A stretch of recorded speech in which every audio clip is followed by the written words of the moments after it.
For a while on that chase, Gordy Clarkson went for Plutard.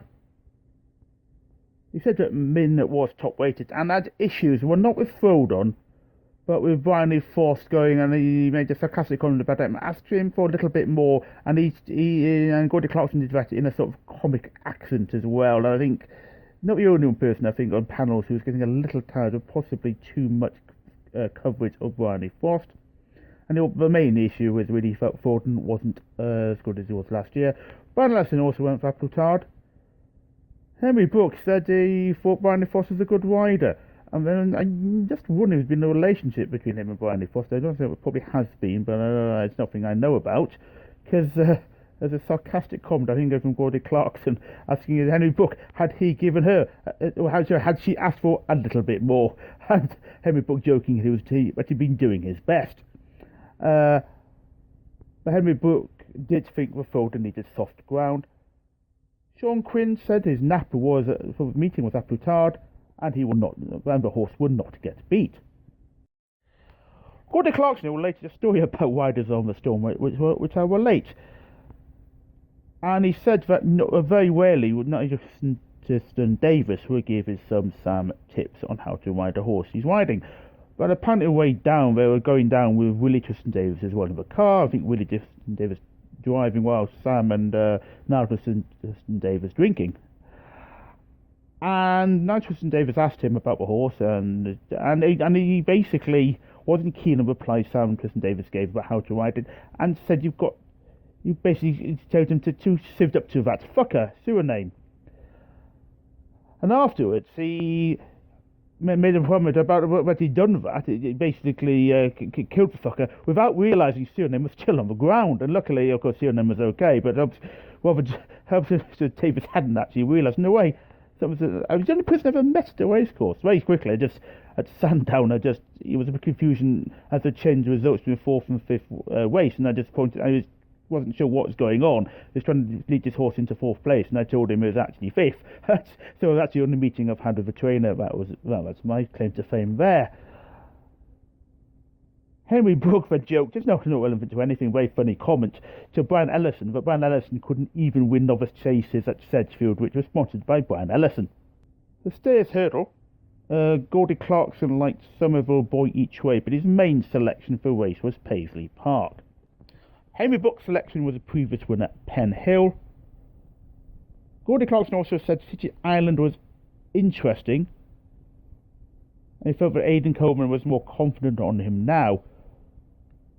And we're talking with Henry Brooks about who the coolest jockeys around in the weighing room, and he said that along with Aidan Coleman, Nicola de Boinville and Harry Cobden were, and there's a joke between the panel that that's because Nicola de Boinville and Harry Cobden are so rich they don't need to worry about anything.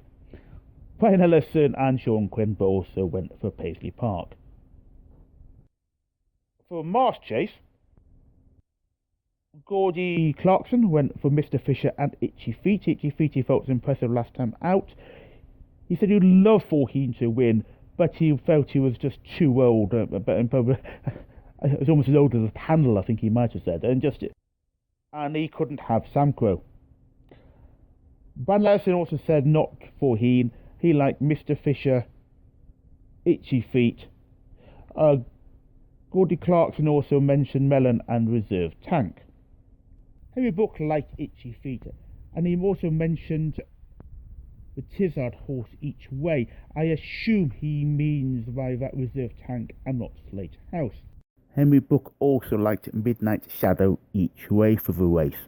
Sean Quinn liked Mellon, he thought could run well, and Samco at the odds. I think just basically felt the horse is a bit too high a price now. Well, Brian Ellison, of course, who ought to know things as a trainer, said that Samco never once passed the line, so the horses should run on, for a while after the line. He felt Samco always pulls opportunity as he crosses the line, as if there's actually something wrong with the horse. The 10th hurdle, Gordy Clarkson said 3 of the last 4 winners have been novices, and all of the last 4 winners were Irish trained. He likes Sandra Ballet, and he also likes Rapper at a massive price. Brian Ellison went for the Storyteller and the Relegate. Henry Brooks went for Relegate as well, but Sean Quinn said Relegate may now be too short a price and wasn't sure he jumped well enough anyway. In the plate, Gordy Clarkson went for Articulum and Mr. Whittaker. Sean Quinn said the racing manager for the Simply Bets team, who have some horses at Cheltenham, said that he felt Simply Bets would win this race. But Ellison liked Simply Bets each way, as he thought his last run, which was quite poor, was due to the horse going right-handed. The Dawn run Dalesford Hurdle, Gordy Clarkson liked Colweevy, and mentioned Santa Wassa each way, although that horse is a non-runner. Sean Quinn felt Fluessa was too high a price at 8-1. Henry Booker also liked Fluessa. Brian Ellison didn't have a strong view of the race, but did mention Manila Melody as a possibility.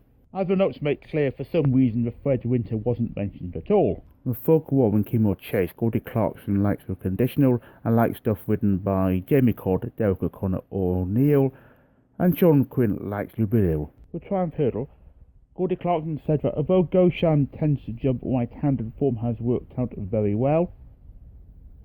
He likes All Mankind, Aspar Tower. He felt that all front runners. He was not at all keen on Solo, and also felt that the Donald McCain horse and Navajo Pass would be his choice, as it was a massive price. Brian Ellison said that Gary Moore does not see Goshen being beaten at all, and the game wasn't in favour of Solo. Sean Quinn made a comment that juvenile hurdles are becoming much more expensive nowadays, and Gordy Clarkson agreed, with less 3-year-olds now going hurdling because of a high 3-year-old prize money on the flat in the summer. Sean Quinn's choice, though, was Sir Psycho, as he felt the pace may be too quick, as I was saying before. Gordy Clarkson talking about quite a few front runners. Henry Book also went for Sir Psycho. Gordy Clarkson also said the jockeys in the Adonis Hurdle said that the race was shite, and that of course will count against the winner Solo. The Fox Hunters, Gordy Clarkson liked Manila Rocco and thought the better the ground for him would increase his chances, and also liked Shantu Flyer. Both Sean Quinn and Gordy Clarkson saying that David Maxwell was not in Derek O'Connor's class as a jockey. Gordy Clarkson said that Sam Tristan Davis said that Paul Nicholls trained Magic Saint was flying, and Gordy Clarkson also liked Lady Buttons. Brian Ellison liked Lady Buttons as well, and felt the Magic Saint had been poor in this race last year. Gordy Clarkson also mentioned Breel and Ass. Sean Quinn mentioned On the Slopes, although felt the horse would probably miss the cut, and if he didn't run here, watch out for him in the Red Rum Chase. Harry Book was saying that Chris Corden was mad, and mentioned Nicky Henderson horse Finnenval. He was not, though, keen on Lady Buttons, who he felt didn't really perform in large fields. Martin Pipe Hurdle, Gordy Clarkson mentioning 4 of the last 6 winners were novices, 5 out of the last 6 were Irish trained, and that Phil Smith, a former handicapper's nap of the meeting, was front view. Henry Book mentioned Braid Blue, Gordon Elliott trained horse without horse as a non-runner, and Brian Ellison mentioned front view. Albert Bartlett, Gordy Clarkson mentioned Tyne Hill, although admitting that the Challow winner has a poor record at Cheltenham. Sean Quinn liked Harry Senior as he's improved going up in trip.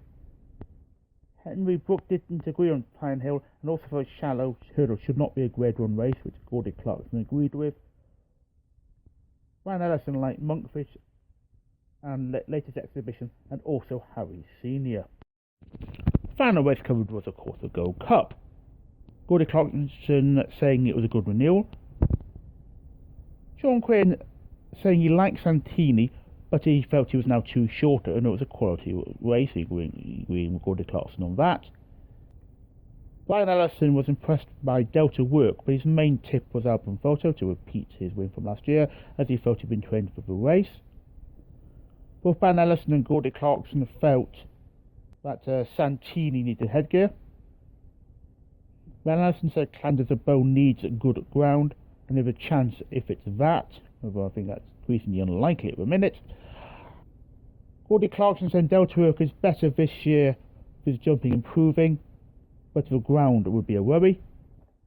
Henry Booker liked Kemboy, and putting up the horses often win on the second time after having a wind operation, and saying that he agrees Santini needs headgear. So Gordy Clarkson going for Album Photo as well, also liking Clanders a Bow. that's the end of the Covering races in depth there. The end of the panel, when we finished that, there was a few jokes about Ellison always saying that at this panel or any other panel like this, but definitely Red was looking good, and he agreed. Okay, definitely Red was looking good. A couple of tips people gave for the Imperial Cup, but obviously Berlin Death from Gordy Clarkson, Sean Quinn goes for Ashington. Those of course, the Imperial Cup being pulled off today, so that won't be relevant. Sean Quinn liking Chocolate here at Wolverhampton on Monday night. Final thing was a charity bet. Sean Quinn £100 win, Appletard Ryanair Chase. Henry Book £50 each way, Cornerstone Lad Champion Hurdle. Brian Ellison £100 win, Monkfish Albert Bartlett. Gordy Clarkson, Navajo Pass £50 each way, Triumph Hurdle.